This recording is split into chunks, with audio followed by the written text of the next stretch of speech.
welcome to another video where I tell you about a camera that I most certainly did not need to buy, but I did anyway. Today's video is about the Kodak M35. Basically, the Kodak M35 is a cheap reusable film camera that has a fixed focused wide-angle lens, a built-in flash, and comes in lots of pretty colors. Now, what made me want to buy this camera that I don't need? Well, my friend Mia's been thinking about buying this camera for herself for a while, and I saw a picture of it on Instagram, so I sent it to Mia, thinking maybe I could convince her to get it for herself. But before she could even reply, I had just decided to impulsively buy it for myself. So that was either good marketing on Instagram's behalf or good marketing on my behalf. Either way, really.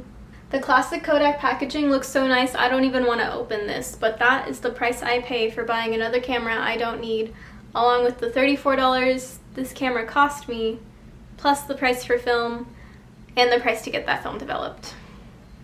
Anyway, I hope you enjoy the rest of this video.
So I think it's safe to say that that was all around an impulsive $60 mistake. Now, to be fair, this one's on me. Normally when I'm buying something like this, I do a pretty good amount of research on it just so that I know what I'm buying.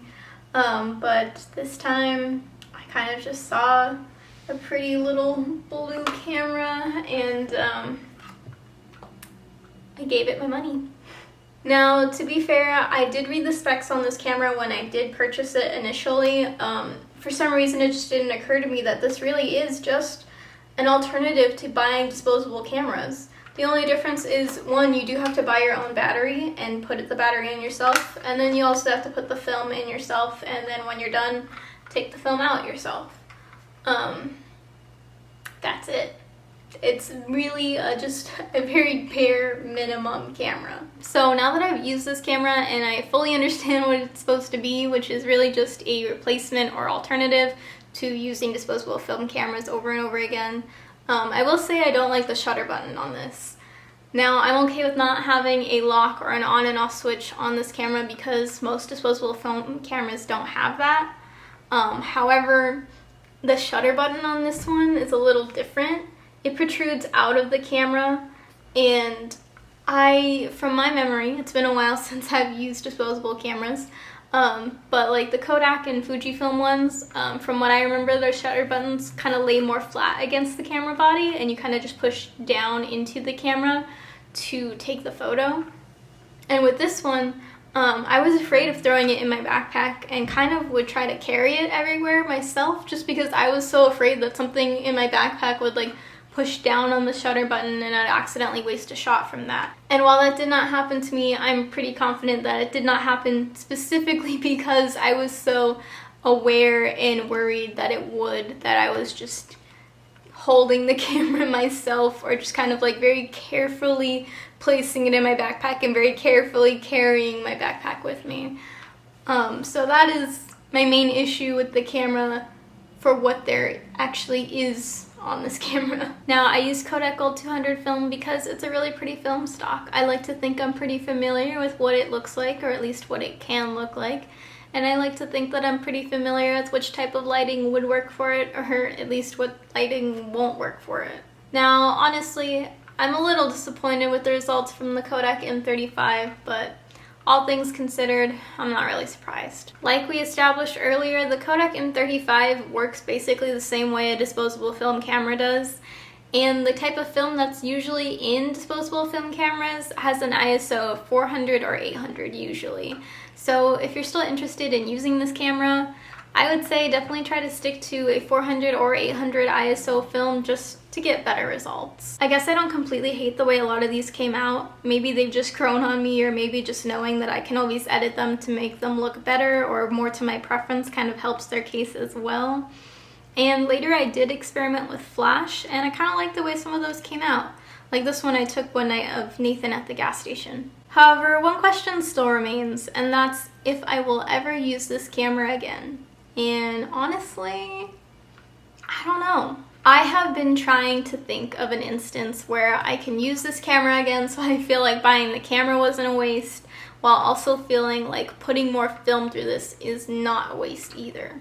And the only instance that I've been able to think of is maybe I can take this camera to the beach, and while I have no faith that this camera is sandproof, at least I won't be risking my other cameras, right? And if I ever use this camera again, I am definitely using film that's either 400 or 800 ISO. Maybe throw some Ultramax in here and just hope for the best. Anyway, those are my thoughts on the Kodak M35. Thank you for watching, and I hope that you had a fun time trying out this camera with me. If anything good came out of this, I hope it's that somebody somewhere learned something from this whole endeavor.